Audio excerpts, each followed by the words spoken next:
la congregación 20 finales de Arecibo, sector Candelaria, la cual ubica, ¿verdad?, en la carretera número 2. Damos, ¿verdad?, toda honra al poderoso de Israel. Aquellos que nos están viendo a través de este medio, pues, ¿verdad?, le decimos que el poderoso de Israel en este día les dé la shalom que sobrepasa todo entendimiento, sanidad a aquellos que estén enfermos, provisión a aquel necesitado y fortaleza a aquel, ¿verdad?, que las necesite. La parashá de hoy es la parashá número 44, es la parashá de Devarim. Hoy comenzamos el quinto sefer, ¿verdad?, de la Torá, el libro de Devarim, y comenzamos, ¿verdad?, esta parashá comienza desde el capítulo 1 y versículo 1 hasta el capítulo 3 y versículo 22. Y un buen significado para Devarim es palabras o cosas, ¿verdad? Entonces hacemos una introducción y hablamos referente a lo que este libro, ¿verdad?, nos quiere decir. Dice, a medida que los israelitas, ¿verdad?, se iban acercando a la tierra prometida, Moshe les reseñaba los acontecimientos y vivencias que experimentaron durante sus años, ¿verdad?, de trajinar por el desierto. Él rememoraba como ante el monte, ¿verdad?, Horeb, en el monte Sinaí, Abba les había ordenado levantar el campamento y avanzar hacia su meta, que era la tierra de Canaán. Moshe había clamado que sin ayuda sería incapaz de soportar la carga del liderato, de modo que fueron designados jueces y administradores para auxiliarlo en el desempeño de su pesada misión.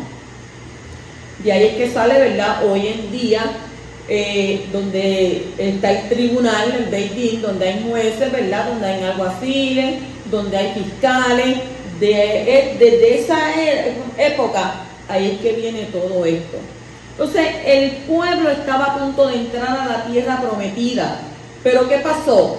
Fue desanimado por el informe pesimista de los Meraglim, que eran los espías y querellas, ¿verdad?, contra Elohim. Y esta pérdida de la fe provocó el alargamiento del peregrinaje por el desierto, tiempo durante el cual murió casi toda la vieja generación de aquellas personas aquellas personas que se habían, ¿verdad?, opuesto a Moshe, y aquellas personas que murmuraron, que estaban insatisfechas, que, ¿verdad?, nada los complacía. Toda esa generación quedó en el desierto. Entonces los israelitas habían acampado ante el monte Seir durante un tiempo prolongado, y allí se les dijo que continuaran su recorrido a través de la tierra de Edom. Sin embargo, no debían enredarse en ningún tipo de hostilidades, pues ese territorio había sido prometido a los descendientes de Isaac, ¿verdad? Tampoco debían agredir a los habitantes de Moab, porque esa tierra había sido reservada ¿para quién? Para los hijos de Lot. No obstante, ¿verdad?, habían derrocado a Sihín, rey de Heshbón, quien se había rehusado a permitirles pasar a través de su territorio. La misma suerte le tocó, ¿verdad?, a Og, que era el rey de Bashán. El temor, ¿verdad?, a los israelitas comenzó entonces a difundirse entre las naciones vecinas. Y el territorio de Gilead había sido otorgado a las tribus de Rubén, Gad y parte de Manasés, con la estipulación de que se uniesen a los demás israelitas en la conquista de Canaán. Entonces Moshe animó a Yehoshua a fin de que no temiese a las naciones que vivían en Eretz Israel. Y esa es, ¿verdad?, una introducción, y vamos a hablar entonces un poco sobre este libro, ¿verdad?, de Devarim. Desde Bereshit, ¿verdad?, ha ido, ¿verdad?, hablándonos a nuestras vidas sobre lo que ha ido aconteciendo con el hombre, luego, ¿verdad?, con Abraham, Isaac, Jacob, lo que ha pasado, ¿verdad?, con los israelitas, con Moshe, cuando sacó el pueblo. Y entonces ya en este final, en este libro sabemos, ¿verdad?, ¿quién lo escribió? Moshe. Este es el quinto libro que escribió Moshe, y eso es donde está escrito en Devarim, capítulo 31, versículo 24, donde dice, y sucedió que cuando Moshe terminó de escribir las palabras de esta Torá en un rollo hasta su conclusión. Pues entonces eso me dice a mí que el que escribió este libro de Devarim fue ¿quién? Moshe. Entonces, Devarim es una reafirmación, ¿verdad?, de aquella Torá que ya fue dada desde el monte Sinai, en las llanuras de Moab. Se diferencia de los otros 4 libros de la Torá, de manera que no recopila las palabras dictadas por el Eterno directamente, sino que son las palabras transmitidas a través del mayor de los profetas en su clase. ¿Quién es? Moshe Rabbeinu, ¿verdad? Entonces, por lo tanto, este libro constituye una repetición y una explicación por medio del profeta de la Torá que ya fue dictada y entregada una vez por todas. ¿Desde dónde? Desde los Shamaim, porque esta Torá, ¿verdad?, la dio el Poderoso y se la transmitió a él. Por eso el libro empieza, en el libro de Devarim empieza: estas son las palabras que Moshe habló a todo Israel. Y esto no significa que sean palabras del Eterno, sino que en vez de dictar las palabras directamente, ahora son ¿qué? Filtradas y transmitidas por el instrumento humano que ha llegado al mayor nivel de profecía que existe. Entonces son palabras que el Poderoso, ¿verdad?, del Eterno, por medio de ¿quién? De Moshe, como está escrito en la Torá, en el capítulo 1 y versículo 3, que dice: Moshe habló a los hijos de Israel conforme a ¿qué? A todo lo que Hashem le había ordenado. Sin embargo, como no son palabras dictadas directamente por Yahweh, la base para las palabras del 5º libro de Moshe ya está establecida en los 4 primeros libros. Entonces recordemos, ¿verdad?, que el fundamento de una casa es el que sostiene toda la casa.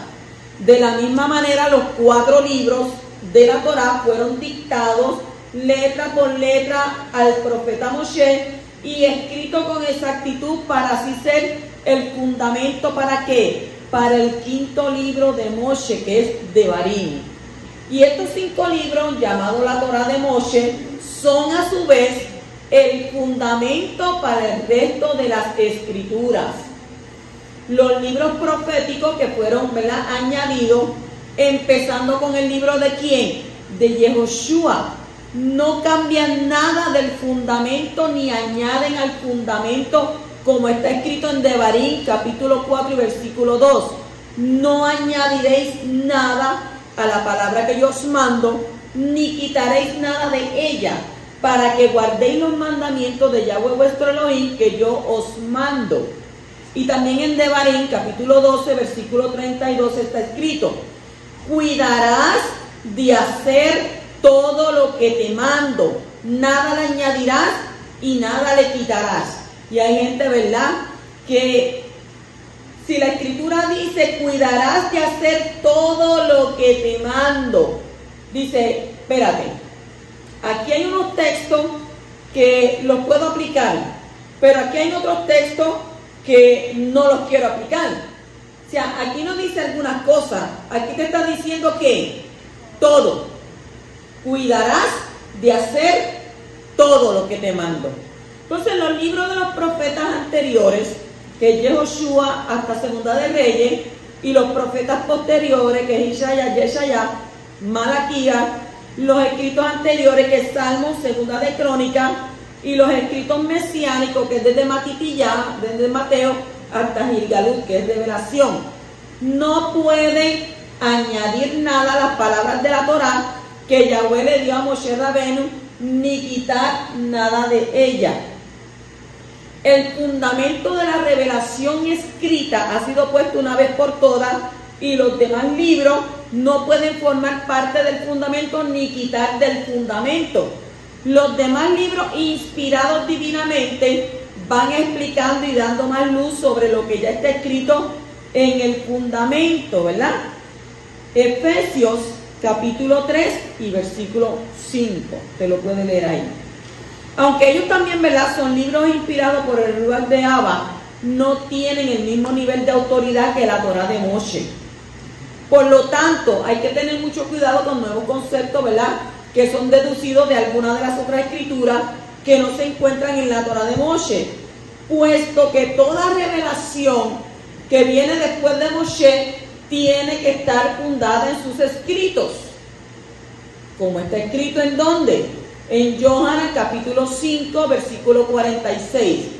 Porque si creyerais a Moshe, me creerías a mí, porque de mí escribió él. ¿Quién dijo eso? Yeshua.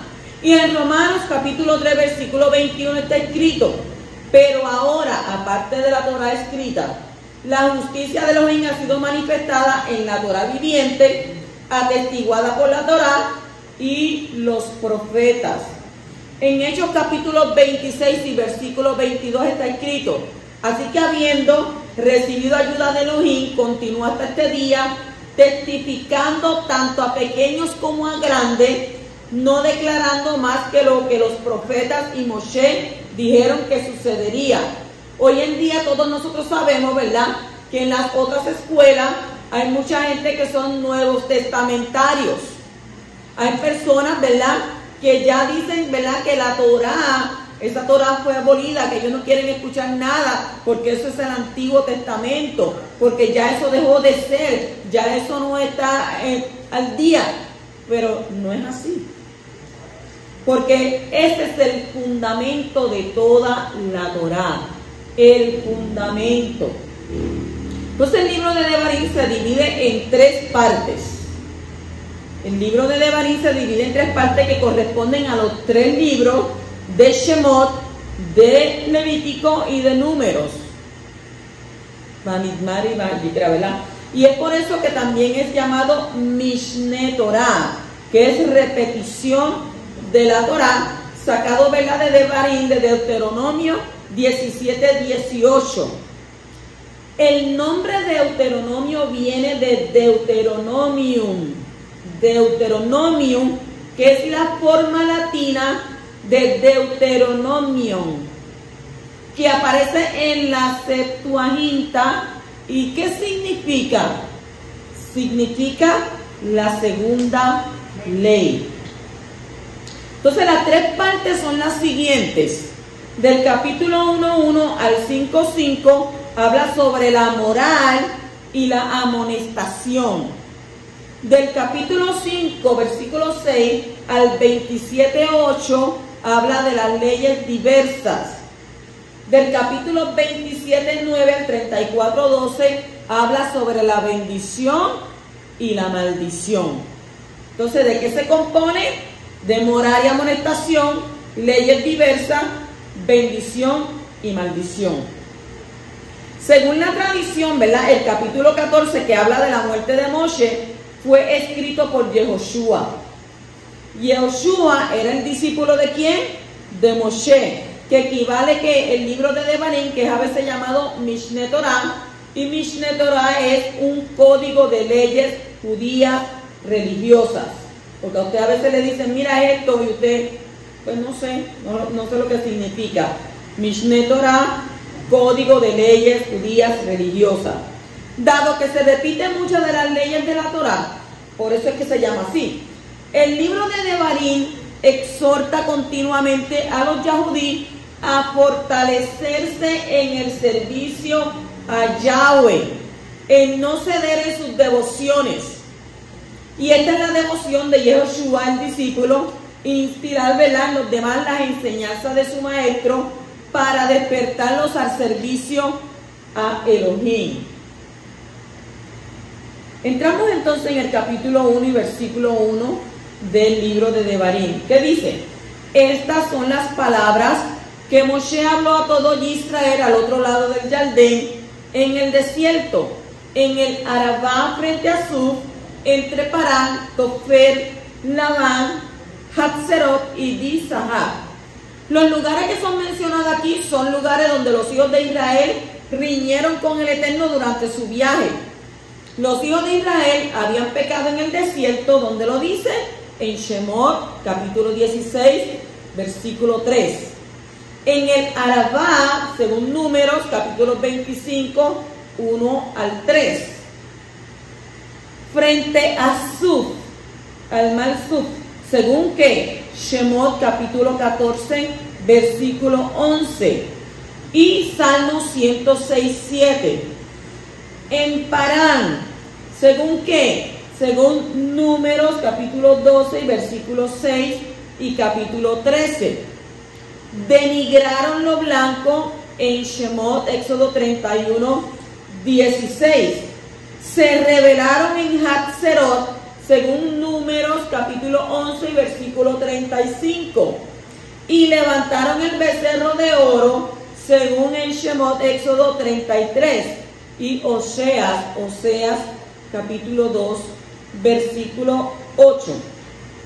La palabra disahab se entiende como bastante oro. La palabra disahab, que lo dice ahí. En el capítulo 1 y versículo 2 dice: hay 11 días desde Horeb por el camino del monte de Seir hasta Kadesh Barnea. Rashi muestra la evidencia de que los hijos de Israel hicieron ese viaje en 3 días. Y así se ve que Yahweh, ¿verdad?, tenía mucho interés en introducirles en la tierra. Normalmente tardaban 11 días entre Horeb y Kadesh.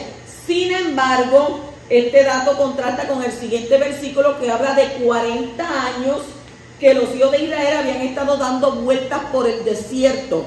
Horeb es donde la Torá fue entregada y Kadesh Barnea está cerca de la frontera del sur de la tierra prometida. Y si los hijos de Israel hubieran creído en el poderoso, hubieran entrado en la tierra mucho antes. Esto nos enseña a nosotros que si nosotros creemos a su palabra, las cosas que quizás usted le pide al poderoso no se le tardan tanto tiempo. Porque a veces en el camino, como esta gente, ¿verdad?, como los israelitas, en el camino, ¿qué pasó? Ellos iban, ¿qué? En un viaje de 3 días, luego en 11 días, ellos comenzaron a murmurar. Comenzaron a sentirse, ¿verdad?, desanimados, desalentados. Comenzaron a mirar, a poner la vista en lo que no tenían que poner. Porque se supone, ¿verdad?, que si Abba le había prometido, ellos confiaran ciegamente en lo que Él les había dicho. Y así nos pasa a veces a nosotros. Nuestro Padre nos habla y entonces nosotros, ¿qué hacemos? Somos los que tardamos en aceptar las palabras de Él. ¿Por qué? Porque no le creemos a su palabra de inmediato. Y comenzamos a cuestionarnos.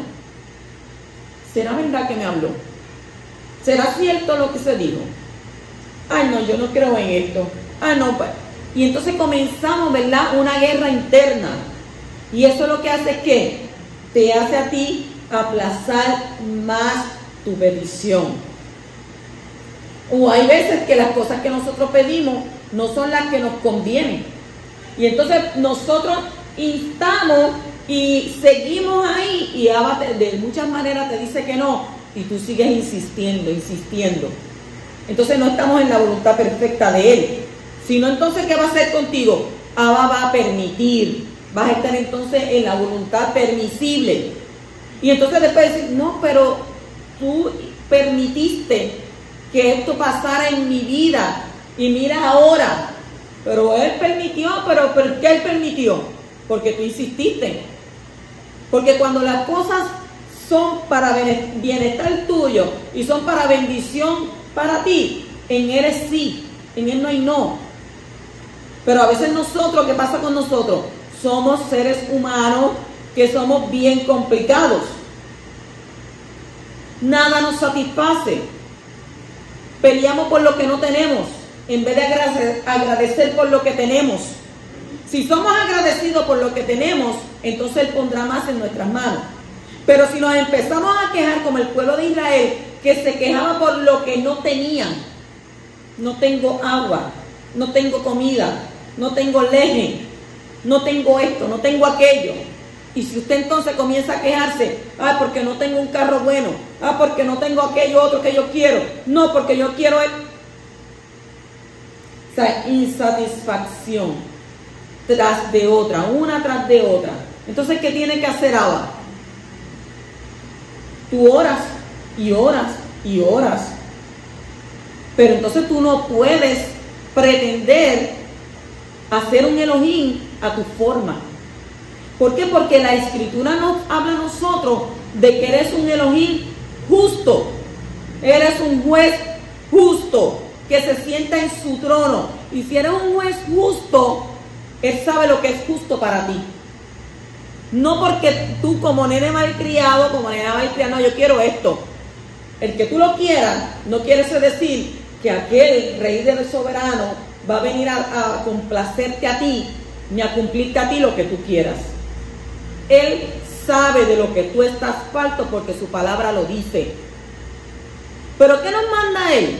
Nos manda primero ¿a qué? A buscar la salvación, a concentrarnos en Él, no en lo que no tenemos.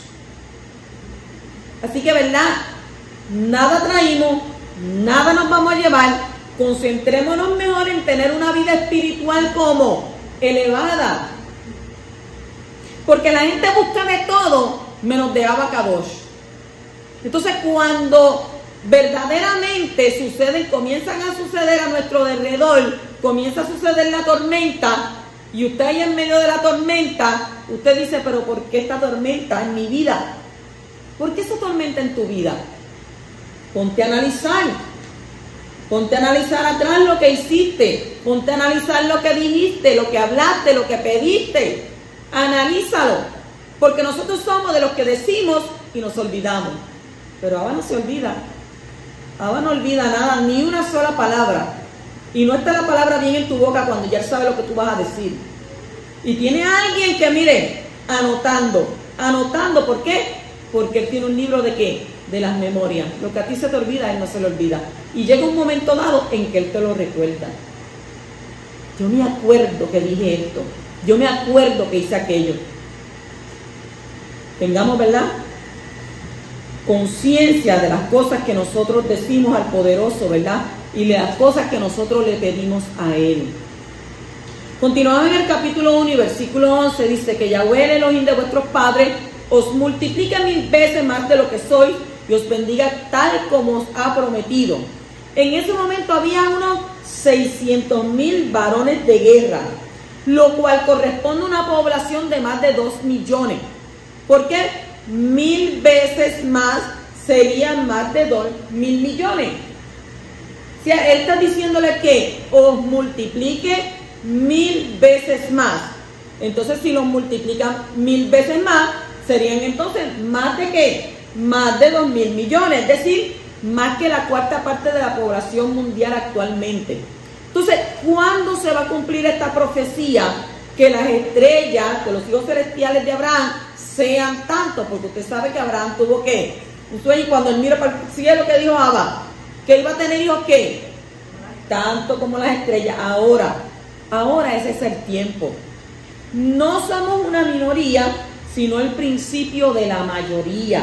Entonces hay otros textos que pueden ser entendidas de manera que la mayoría de la población mundial será salva y entrará en Israel como estrella, como los hijos de Abraham. ¿Dónde se encuentra eso? Porque usted está diciendo eso. Pues en Shemot, en Éxodo capítulo 1, versículo 9, Salmo 22 al 25, 22 y versículo 25, y en Johanan capítulo 12, versículo 24, Gálatas 4, 27 y Revelación 7, 9. Usted los busca, los lee. Esos son unos pocos de los tantos y tantas promesas que hay en la Escritura. Entonces, Vivarech ethem kasher diber lahem. Vivarech ethem kasher diber lahem. Dice, y los bendiga según Él se los ha dicho, ¿verdad? Según dice el texto. También puede traducirse como Él los bendecirá de acuerdo a la palabra de ustedes. Aunque Yahweh conoce nuestros pensamientos, es necesario orarle, porque las palabras son los recipientes de la abundancia. Cuanto más perfectos sean nuestros recipientes, la oración y el habla, más bendiciones podremos hacer descender. ¿Cuáles son los recipientes? Nosotros somos los recipientes. Usted es un recipiente, es como una vasija donde usted en su palabra, en su oración, en su habla, el poderoso, ¿qué hace? Envía bendición a su vida. Pero si usted, su oración, sus palabras es solamente de queja y queja y queja, ¿qué va a recibir usted? ¿Qué va a recibir usted si usted se está quejándose constantemente? No va a hacer descender la bendición. Y usted va a decir, ¿y entonces qué yo digo? ¿Y entonces cómo le hablo? ¿De qué manera? No. Yeshua nos dejó, ¿verdad?, de cómo orar. Nos dejó un ejemplo. Pero cuando usted va delante del poderoso, usted tiene que darle toda rabá, muchas gracias a él, y decirle, Abba, gracias. Porque de esa manera me pueden entender, toda rabá. Gracias por lo bueno y por lo malo que acontece en mi vida. Porque yo sé que aunque hayan cosas malas que acontezcan en mi vida, es porque tú estás ahí tratando de hablarme y tratándome de hacerme entender que yo debo ir delante de ti y rectificar mi vida. Oiga, porque las cosas negativas que pasan en nuestras vidas, Abba las permite para que usted haga rectificación, para que usted reconozca, para que usted no sea rebelde, para que usted se ponga en sus manos, para que usted sepa que el poderoso que lo creó a usted es su padre, y la escritura dice que el hijo que ama, ¿qué hace? Lo disciplina. Por tanto, ¿verdad? Si Abba Kadosh permite cosas en su vida, es porque él quiere que usted doble rodilla. ¿Qué sucede hoy en día? Mucha gente ya no quiere doblar rodillas. Hay muchos que están de brazos caídos y rodillas paralizadas. Entonces, si no oran, si no se comunican, entonces quieren que le den. Dame, dame, dame, dame. Y esto no se trata de eso. O sea, si usted en un matrimonio no habla con su esposa o no habla con su esposo, ¿de qué manera están viviendo? En una indiferencia total. ¿Qué sucede? Con nuestro Padre no puede ser así. Nosotros no podemos estar en una indiferencia total. Entonces, solamente cuando yo necesito, entonces es que ahí yo vengo a orar. Ay, pero me pasa esto y me pasa aquello, y acuérdate que yo te sirvo. Ajá, ¿de qué manera tú me sirves? ¿De qué manera me sirves? Tenemos que hacer introspección y buscar dentro de nosotros de qué manera está mi relación con Él. ¿Cuál es la relación que yo llevo con mi Padre? ¿Qué yo estoy haciendo?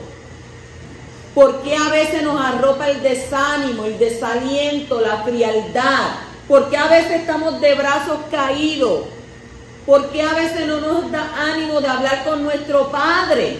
O sea, nosotros tenemos que buscar dentro de nosotros, porque Él siempre está ahí. Su palabra dice que Él anda contigo como tomando tu mano derecha y caminando contigo.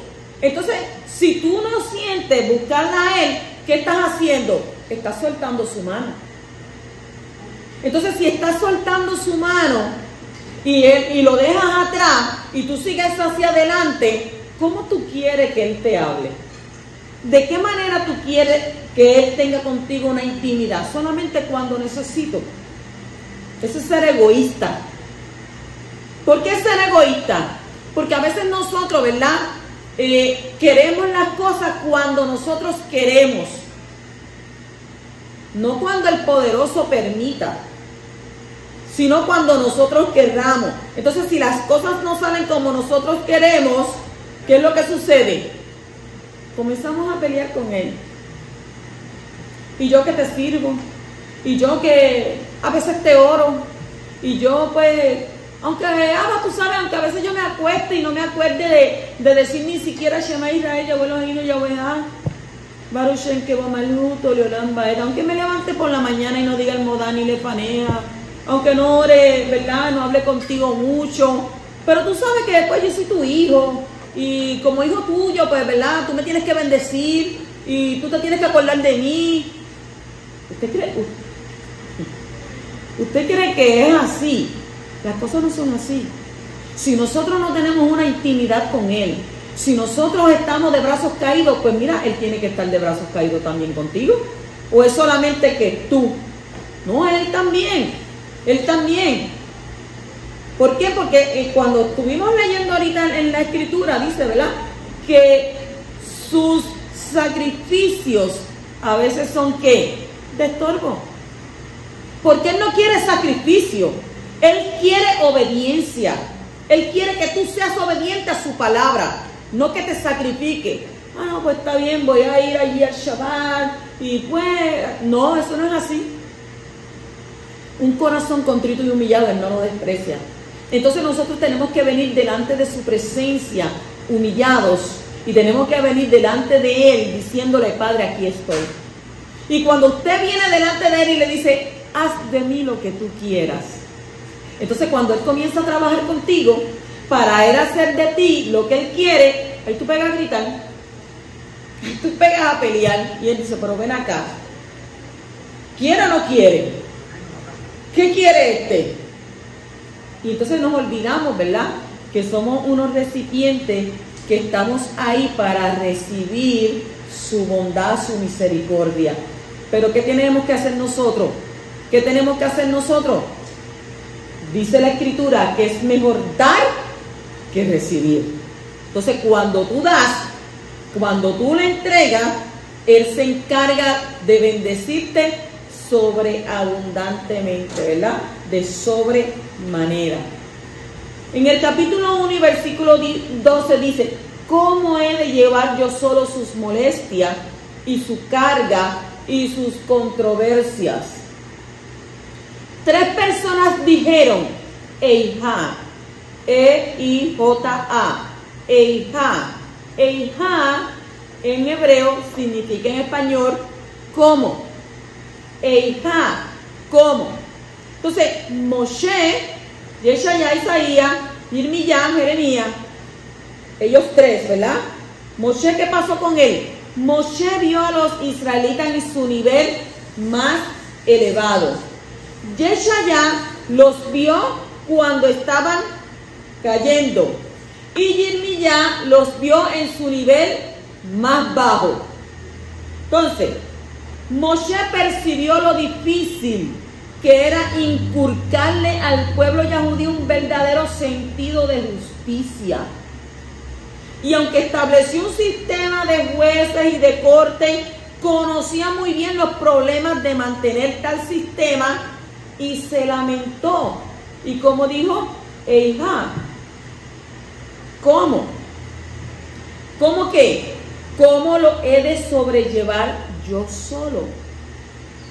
Yeshaya observó a los israelitas después de que su sentido de justicia se había corrompido y exclamó, Eijá, ¿cómo es posible que la ciudad de justicia ¿qué? Jerusalén, se haya vuelto una ramera? Ay, ¿dónde está eso? En Isaías capítulo 1, versículo 21. Pues un sentido pervertido de la justicia lleva ¿a qué? Lleva la inmoralidad. La justicia continuó deteriorándose hasta que el Mishkan, el templo, fue destruido, haciendo que Jeremías se lamentara y dijera ¿cómo? Eijá.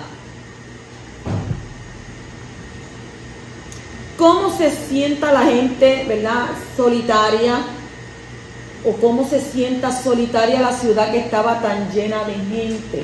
Eso lo vemos en Lamentaciones capítulo 1 y versículo 1. La rectificación del templo destruido, la rectificación de nuestro sentido de justicia tendrá lugar ¿con qué? Con la llegada del Mashiach, quien juzgará de manera recta.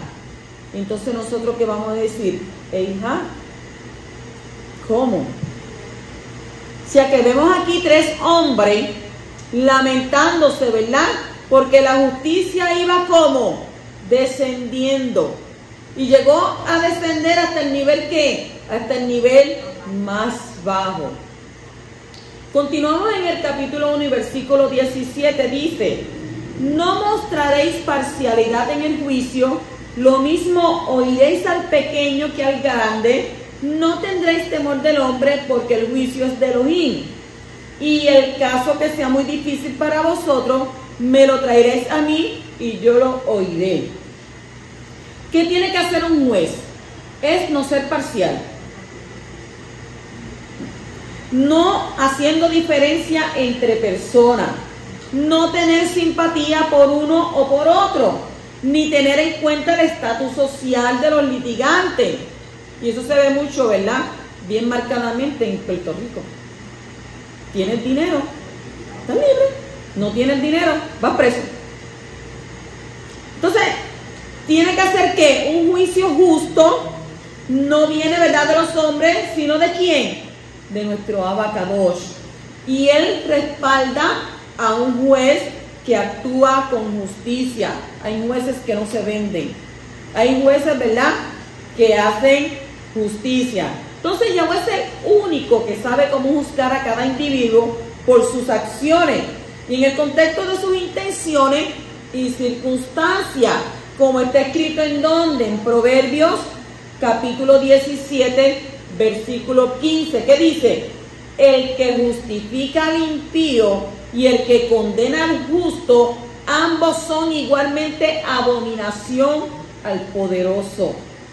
Y en Devarim, Deuteronomio capítulo 16, versículos 19 y 20, está escrito: no torcerás la justicia, no harás acepción de personas, ni tomarás soborno, porque el soborno ciega los ojos del sabio y pervierte las palabras del justo.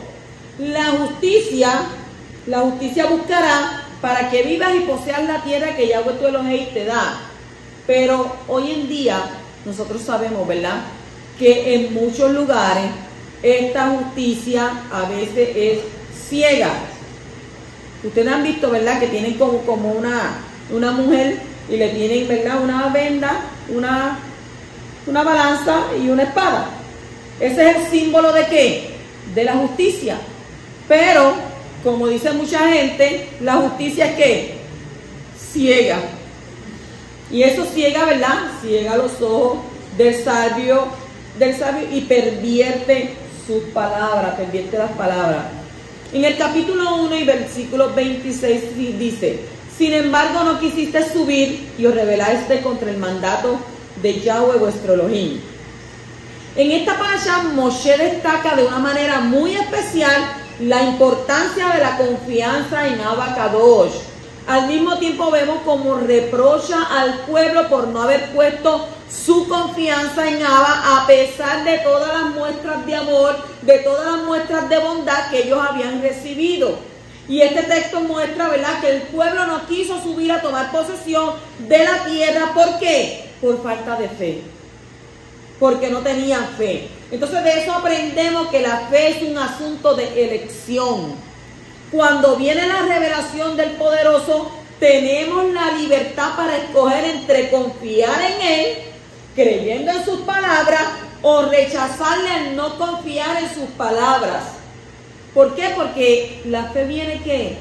Por el oír. Entonces, si usted no confía, no cree en las palabras de nuestro Padre Celestial, que entonces ¿qué va a pasar con usted? Su fe va a menguar. Entonces no va a tener ¿qué? No va a tener confianza en sus palabras. Y entonces si usted no confía en sus palabras, como he escuchado mucha gente: ay, pero es que yo le oro y él no me habla, Dios será mudo. No, pero es que yo le hablo y él no me escucha, será sordo. Y yo oro y yo no veo nada, estará ciego. Porque muchas veces nosotros tenemos que activar nuestros sentidos espirituales, no solamente los físicos, nuestros sentidos espirituales. Porque usted debe de entender que la Escritura dice que hay jerarquías. Y su lucha, ¿qué dice? Tu lucha no es contra ¿qué? Contra sangre y carne, sino contra ¿qué? Contra aquello espiritual que tú no estás viendo. Y ellos tienen una ventaja. Tienen una ventaja porque usted no lo está ¿qué? Usted no lo está viendo, usted no sabe de dónde viene el golpe. Usted no sabe de dónde viene el puño. Entonces, si usted no sabe eso, quiere decir que usted se tiene que capacitar. ¿Y de qué manera usted se capacita? Se capacita espiritualmente en la tefilá, en la oración, en la búsqueda. ¿Por qué? Porque la Escritura te enseña y nos dice que la carne discierne las cosas de la carne, mas el Espíritu discierne las cosas del Espíritu. Y cuando viene un espíritu en contra suya, ¿usted qué hace? Porque como yo no lo veo, yo no sé qué está ahí. Porque es que eso me da miedo, yo no quiero pelear con eso. ¿No quieres pelear con eso? Pero es peor con lo que llega a tu vida, con lo que entra a tu vida, con lo que tú sabes que no es posible que tú aceptes en tu vida. Y contra eso tú no peleas. Contra eso tú lo dejas que llegue, pero no lo peleas. Ay, Abba, tú conoces mi corazón. Mire que escucho tanta gente. Tú conoces mi corazón. Claro que Él conoce tu corazón. Dice que Él escudriña lo más profundo del corazón. Él sabe, pero también dice otra cosa, que perverso es el corazón, ¿quién lo conocerá? Perverso. Entonces cuando dice que es perverso, ¿qué quiere decir eso?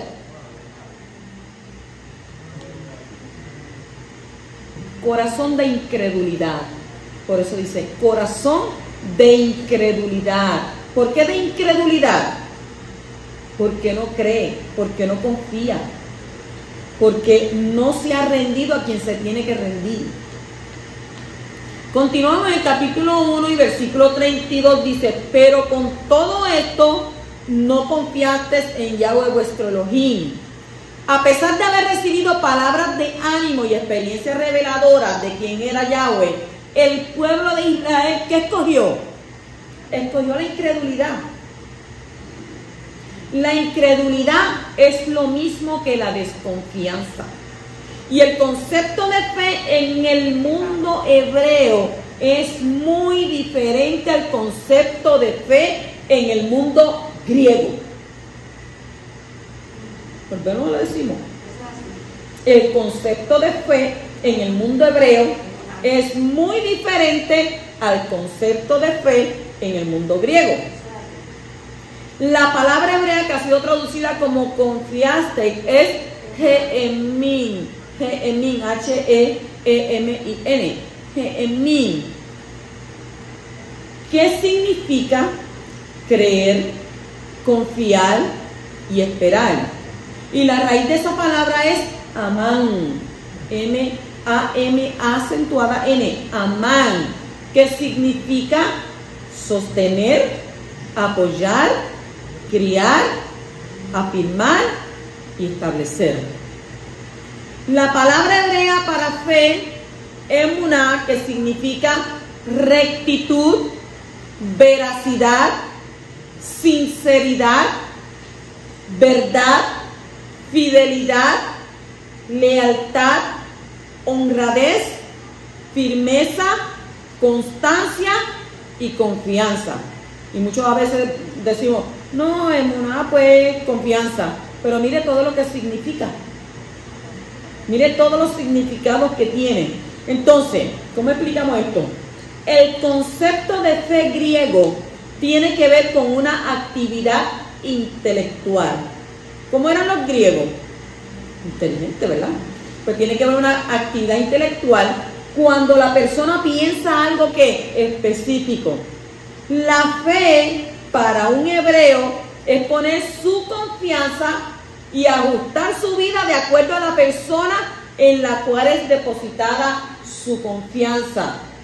La fe griega se basa en unos puntos doctrinales, dogmas, frases aprendidas de memoria que no necesariamente afectan el estilo de vida de la persona.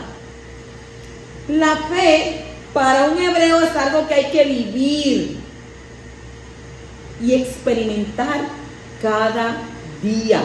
Es un estilo de vida en obediencia a los mandamientos y comunicación constante, de vez en cuando, constante con el Creador, sea que la fe hebrea es relacional, mientras que la fe griega es racional.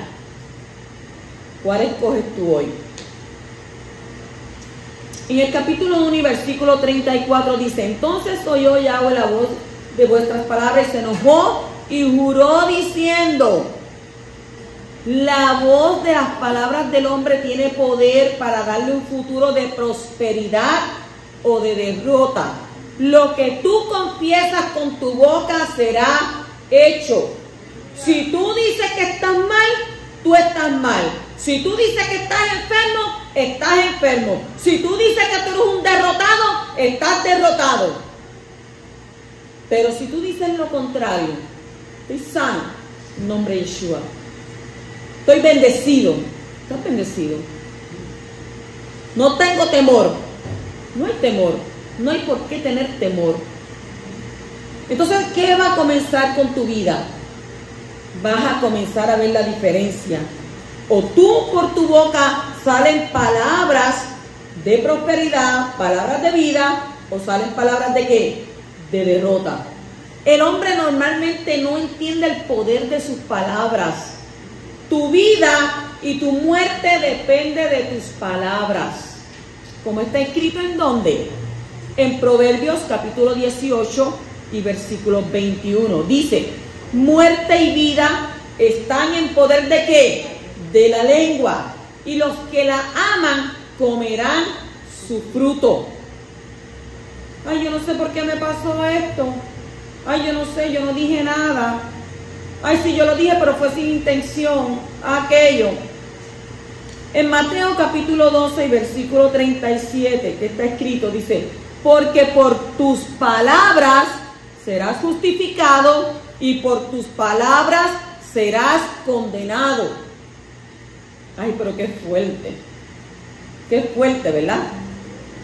Por tus palabras vas a ser justificado y por tus palabras vas a ser condenado. La Escritura dice que toda palabra que sale de vuestra boca, nosotros tendremos que dar ¿qué? Cuenta.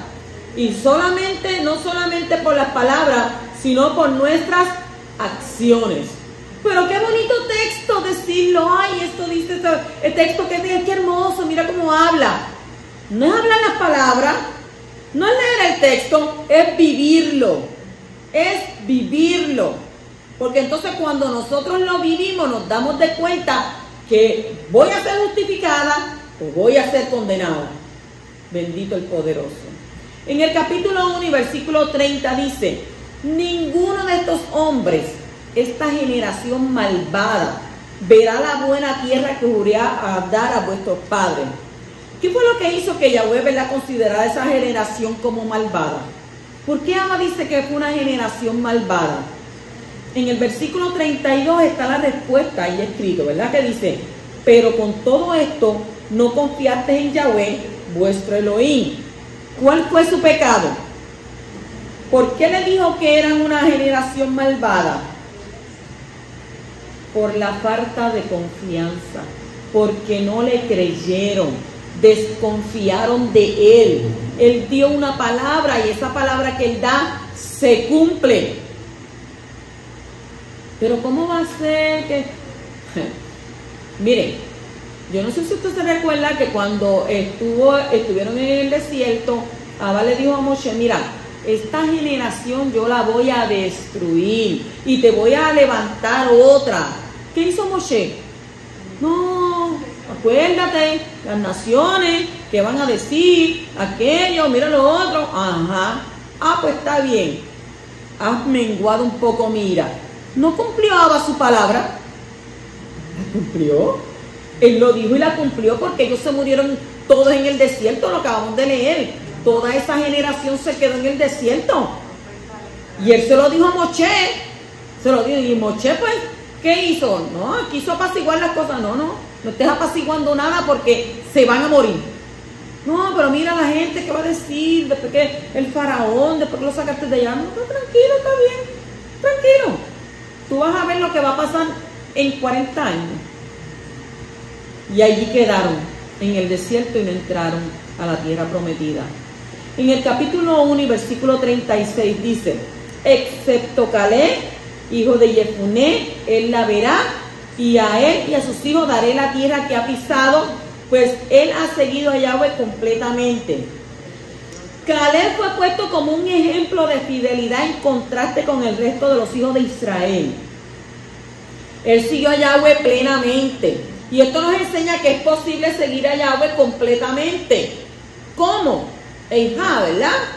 Confiando en Él y en lo que Él ha dicho. La razón por la que la gran mayoría no entró en la tierra fue ¿por qué? Por la falta de confianza. Como está escrito en ¿dónde? En Hebreos capítulo 3 y versículo 19. ¿Qué dice? Vemos pues que no pudieron entrar a causa de ¿qué? De su incredulidad. Oye, ¿estás siendo tú un incrédulo hoy en día? ¿Estás creyéndole a Abba? ¿Estás divagando en tus pensamientos? Ay, yo no sé, él dijo que iba a hacer, pero yo no veo que ha hecho nada. Ay, yo no sé si creerle. Ay, yo no sé si seguir buscando. Ay, que yo estoy tan desanimada. Ay, yo estoy tan desalentada, yo no sé, porque es que yo no lo oigo, es que yo... Oye, Él está ahí como poderoso gigante. ¿Sabes? Si tú le hablas, Él te va a escuchar. Si tú le vas a decir, mira, esto es lo que pasa en mi vida, Él sabe lo que pasa en tu vida, pero Él quiere que tú le hables. Él quiere que tú le digas. ¿O tú piensas que tú eres el único? Tú no eres el único. Y quizás por tu misma situación estén pasando muchas personas. Y esa situación que estén pasando muchas personas, quizás ellos tienen más plena confianza en que el poderoso puede resolverlas. Mientras tú piensas, no, pues yo voy a meter mi mano, voy a resolver las cosas a mi manera. Y no es a tu manera, no es como quieras tú, sino como quiera Él. En el capítulo 2 y versículo 24 dice, levantaos, partid y pasad por el valle de Arnón. Mira, he entregado en tu mano a Sihón amorreo, rey de Heshbón, y a su tierra. Comienza a tomar posesión y entra en batalla con él. Primero dice, he entregado. Y luego, ¿qué dice? Comienza a tomar posesión. La fe habla de las cosas que no son como si fuesen, según Romanos 4:17. Las cosas que están en el mundo celestial son vistas, confesadas y recibidas por una persona que cree, para que con el tiempo sean manifestadas en el mundo físico. ¿Qué acaba de decir? ¿Qué acaba de decir? Las cosas que están en ¿dónde? En el mundo celestial. ¿Son qué? Son vistas, son confesadas y son recibidas. Te lo vuelvo a repetir. En el mundo celestial son vistas, confesadas y recibidas. ¿Por quién? ¿Por todo el mundo? Por una persona que cree, para que con el tiempo sean manifestadas ¿en dónde? En este mundo físico. O sea que la fe es la convicción de que algo que está en el mundo celestial se va a materializar tarde o temprano, aunque no se vea en estos momentos con los ojos que físicos, como está escrito en donde, en Hebreos capítulo 11 y versículo 1. Ahora bien, la fe es la certeza de lo que se espera, la convicción de lo que no se ve. Pero ¿sabes una cosa? Lo que tú quieras ver, lo que tú quieras sentir, lo que tú quieras recibir, que no sea porque quieras hacerle daño a otra persona, a tu prójimo. Porque si estás orando para que a tu prójimo le caigan las avispas y lo piquen, la Escritura dice que tengas cuidado, que no vaya a ser que el juicio que tú estás pidiendo para esa persona te caiga a ti. ¿Por qué? Porque a veces, como dijo Yeshua, ustedes piden y piden mal, no saben ni lo que piden. O sea, el pedir justicia porque un hermano te hizo algo y no te agradó lo que te hizo. Porque en toda situación, como yo le decía a una persona que estaba hablando conmigo, yo le dije, en toda situación Cuando la historia la cuenta Caperucita, siempre el lobo tiene que la culpa. Cuando la cuenta Caperucita, ay, sí, esto, el lobo tiene la culpa. Pero ¿y tú, Caperucita, qué tú hiciste? ¿Cómo lo provocaste? ¿Qué tú provocaste para que esta situación surgiera? Al contrario, lo que tenemos que decir es, ¿verdad?, que yo puedo perdonar, yo perdono, pero no el cuento de que yo perdono y no olvido. Claro que no vas a olvidar, pero que cuando tú perdonas verdaderamente de corazón, cuando tú recuerdes lo que pasaste, ¿qué sucede? Que no recuerdes con dolor, que no recuerdes con rencor, que no recuerdes con odio, que no recuerdes con ira. Ay, Yahweh, dame a mí la oportunidad de yo tomar la justicia en mis manos. Y negativo, Abba no va a hacer eso, no, Abba no va a permitir eso. Sí mismo, eres el que se va a encargar. ¿Por qué? Porque nos manda a nosotros que, mire qué difícil, podemos tratar de vivir las escrituras, pero es bien difícil llevar los mandamientos, porque dice, ama a tu prójimo como a ti mismo. Y ahí es que está el talón de Aquiles, ahí es que está la situación. No, pero es que esa no hay quien la trague, es que esa, se me atraganta aquí. Usted no sabe las veces que yo he tenido, ¿verdad?, que humillarme, y hablen de mí, y digan de mí, diciendo toda clase de mentira, porque como le dije ahorita, mientras escuchen la historia de Caperucita, el lobo es malo, los demás son malos.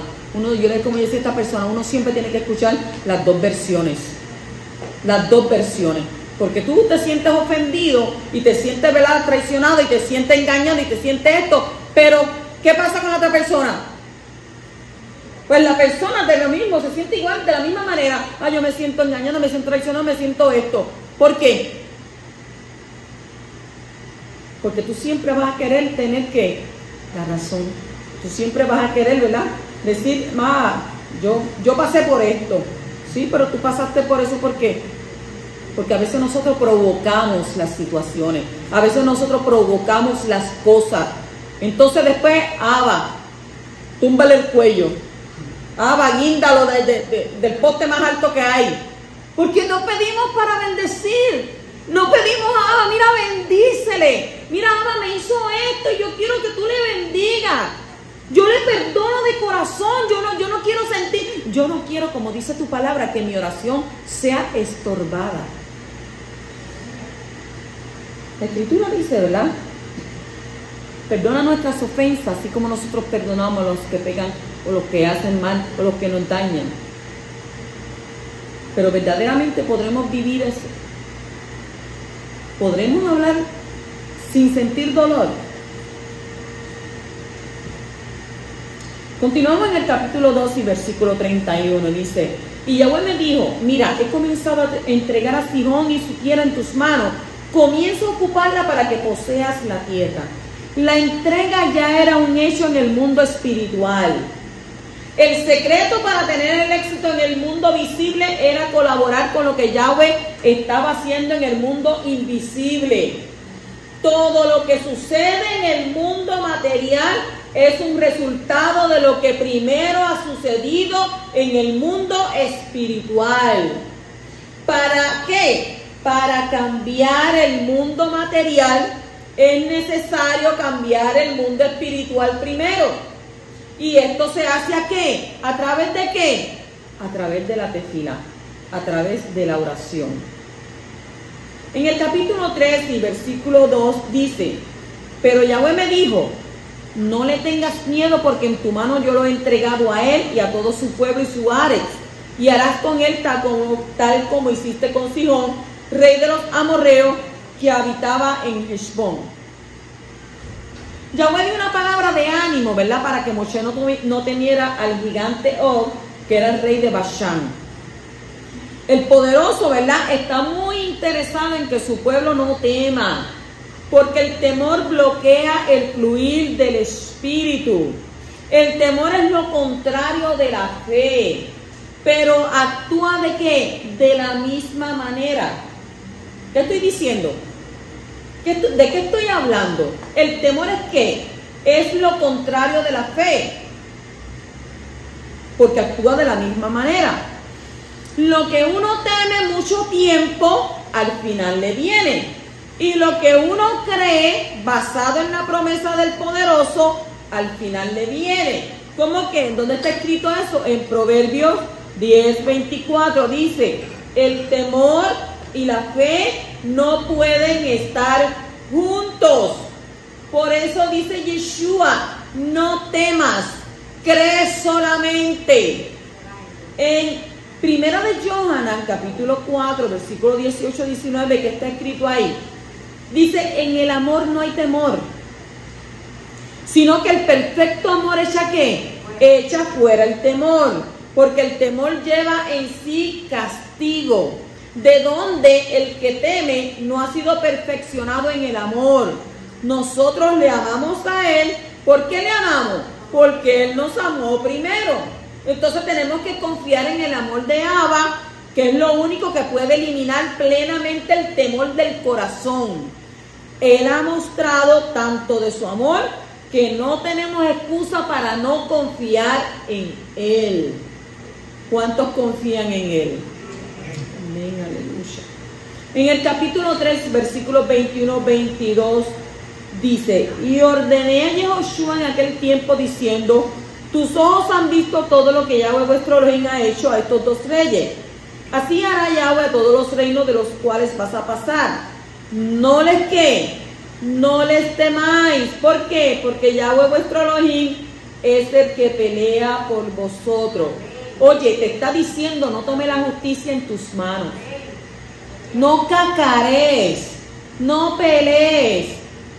No te pongas de un humor que quiere que te enciendes. ¿Te has visto los emojis que son los ponen coloraditos? Que ponen una carita como que van a reventar. No te pongas así. Confía plenamente que el que está contigo es más poderoso que el que pueda hacerte daño. La escritura dice que harán 1000 y 10,000 y a ti no llegarán. No llores. No llores. ¿Por qué? Porque llegará el momento en que Abba peleará por vosotros.